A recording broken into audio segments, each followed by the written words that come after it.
After some years of development, managing to find a small team of talents while having to endure a misfortune of losing a publisher due to financial issues on the publisher's side, thankfully found another, big ups to Dread XP. After some time, till July 31st, the game has finally been released, and I gotta say, I'm glad it did. When you start a new game, you'll be given a few options of how you want to play the game, whether it be retro or modern.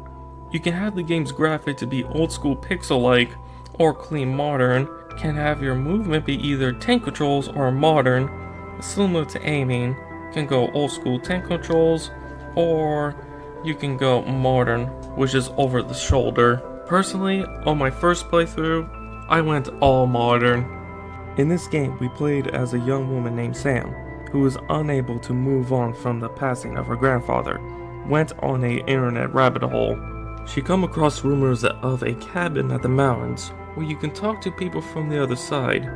However, it's been said that once someone goes to the cabin, they'll never be heard from again. At that point, this is where we start the game. The story is surprisingly really good. It starts off about solving the mysteries of death, then it gradually goes heavy about loss. It's a little deeper than I expected. Now, we'll come back to it later, especially when we come to the level designs. The camera style that is used for a survival horror is a mix of fixed camera angles, like Resident Evil, and follow camera, like Silent Hill. There are plenty of great uses of the camera on both sides, whether it be for artistic reason or having a clue of your surroundings.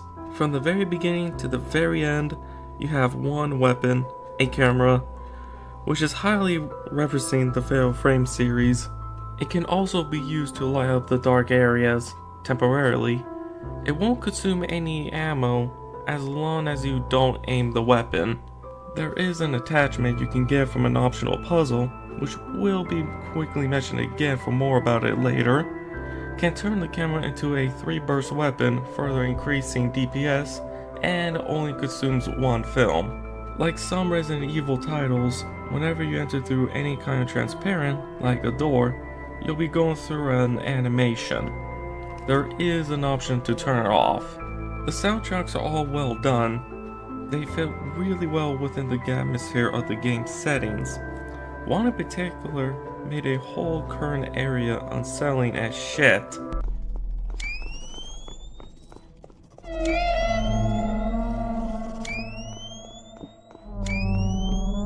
There are 3 main areas that are connected to a hub world called the Archive, which is basically a sort of afterlife. Each of the 3 main areas you play in a specific order tell us more about Sam's life. The neighborhood, the wilderness, and the clock tower. There will be a bit of spoilers of the game's story, so skip to here if you want to avoid any spoilers. The neighborhood is where we get to explore Sam's childhood, back when she lives with her grandparents' house, or rather her house since the passing of her gramps. There's a corner grocery store, a baseball field. It's possible that either 1, this is where she played Little League Baseball, 2, Sam watches games with friends and families, or 3, somewhere both. Of course, a house of Sam's friend, who sadly doesn't see much after her friend's mother passed away. A couple of times, Sam comments of how, like the houses of her grandparents and friend, looks very identical, but something feels off, nor is accurate, such as the distance between the houses. Halfway through, you'll go through a funeral home, most likely referring her grandfather's passing. After that, you'll be going through a small town, including a warehouse. The wilderness is where her grandfather will take Sam for hiking. There will be some activities such as boat riding or looking at stars. Even after her grandfather's passing, she would still go hiking on her own, a good way to clear her mind. Made a lot of good memories there. However, she had some bad ones, Like one is due to irresponsible dog owners. The final straw was when she encountered a dead doe, while a buck was mourning. She stopped going altogether. The clock tower. Half the tower has a mansion-like setting, heavily inspired by the first Resident Evil, both original and remake. Other half are based around on Sam's multiple memories. The art gallery, at 4 separate rooms. As an artist, Sam feels conflicted about the adoring work of other artists. Doubt that she would ever measure up to them, which makes her feel like that her life is meaningless. She wonders if artists feel the same way as her. Despite what it seems that their efforts were in vain, they stay persistent. All the arts and crafts are the reminder of the efforts. Each has meaning behind it. At the end of the day, whether you succeeded or not, you at least try your best. The outside of the clock tower are infested with cages. It could mean of the feeling of being trapped, feeling hopeless. A hospital. There are many reasons of disliking hospitals, while one of not to dislike. While there are many reasons to lose your life, while one is being born. A high school that Sam used to enroll. She hated it. Hate of being told what to do and how to think. She feels like that they want her to be a puppet. All Sam wanted was to figure things out on her own. Sure that many could relate, myself included. A subway station. It's possible that it means of downtime, though due to the next area after the subway station, it makes it very likely. After the subway station, we get to learn a bit about Sam's employment, an office job. Though it wasn't exactly specified of what kind of office job, though it had us turning in papers to currently located hall that lead to desk.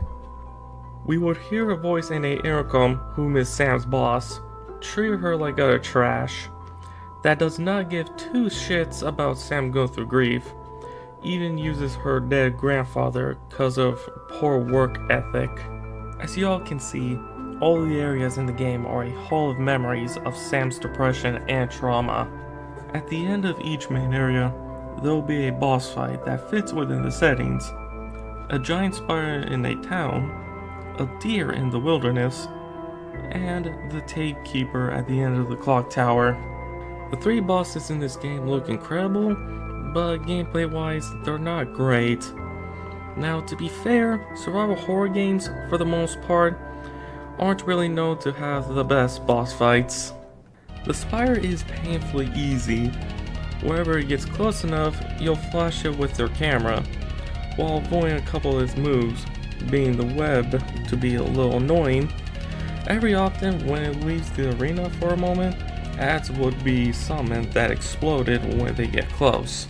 The deer is also easy, though interesting to say the least. Basically, you play hide and seek with the boss, find it within the trees and tall grass, mixed with some wolves that have less health than normal. Now the final boss, the Tapekeeper, the one that we encounter from the very start. It's honestly the best boss in the game, compare-wise, and the only boss with 2 phases. The first phase, you avoid his hammer fist and fallen furniture. After that, it'll drop hanging lanterns that you'll flash while avoiding fireballs, then it'll drop its face downward for an opening for you to attack. Repeat. The second phase basically added a couple more attacks, and just expands the rest of its attacks, including more lanterns. Even with 2 phases, they both feel half the same. Now, I mentioned one of the enemies a while ago. Each of the main areas have enemies that greatly fits with the area's theme.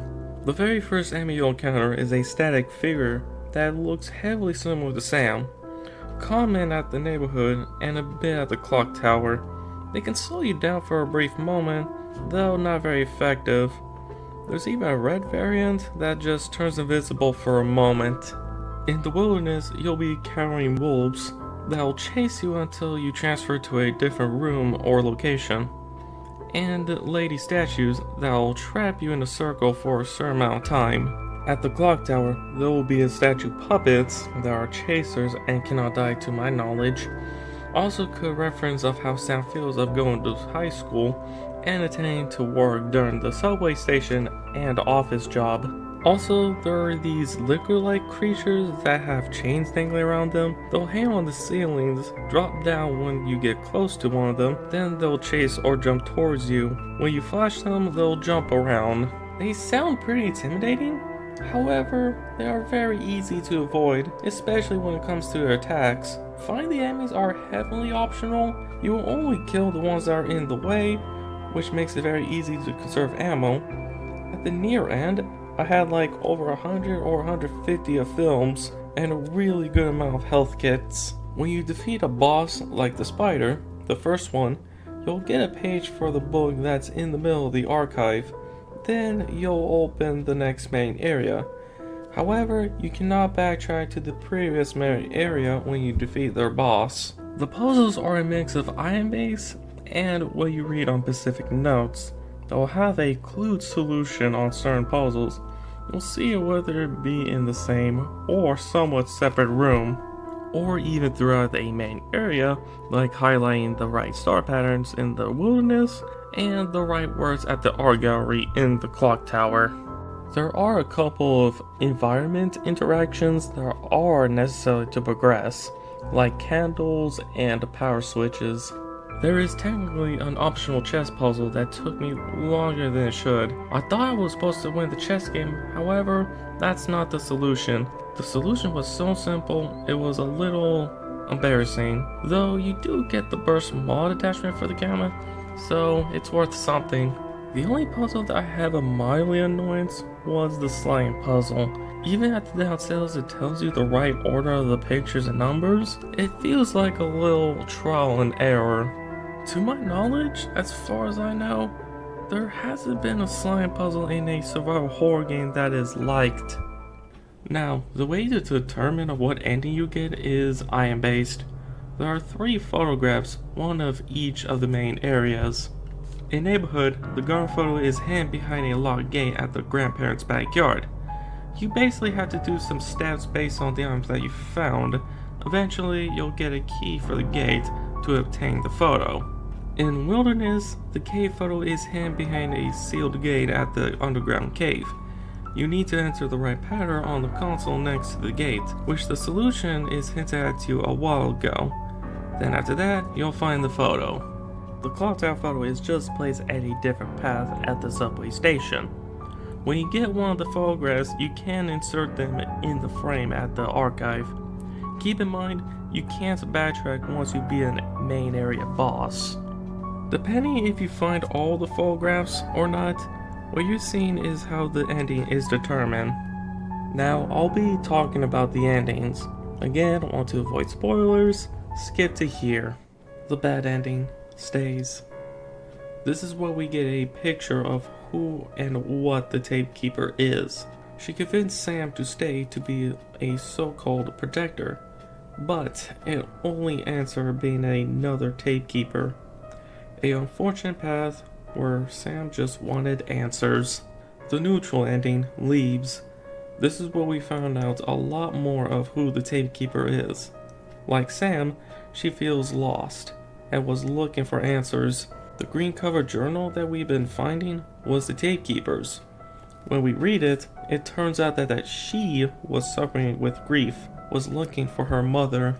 When you insert one of the photographs, you're basically helping her come in terms to accept the reality of her situation. Tape keeper believes that there is nothing for her outside, doesn't have a reason to leave. Sam understood, though, despite of what they've been through, it doesn't define them. She used to feel hopeless, until she sees that she is not alone. Even though the tape keeper didn't think she'll be able to leave, due to her being there for longer than she can remember, she still agrees to try to leave with Sam. Sam, waking up on the bed in the cabin, leaves the cabin, and seemingly leave her camera behind. The best ending leaves plus. It's the same as the Leaves ending except for an extra scene at the end, where we can see Sam moving on and put down the picture frame. On that picture, there's Sam and another girl, which I think is most likely the tape keeper who managed to get out. Now with that out of the way, the game is pretty short, took me less than 3 hours to beat, yet very sweet. There are unlockable costumes, which you can only change at the start of the game. Anyways, overall, Heartworm is a pretty good game. Gameplay may not be the best, but the story is a huge surprise. Great for beginners. It's only $15 on Steam. Want to give it a try? Go right ahead. To put it on the tier list of survival horror games that I've played, I'll put it at a B tier.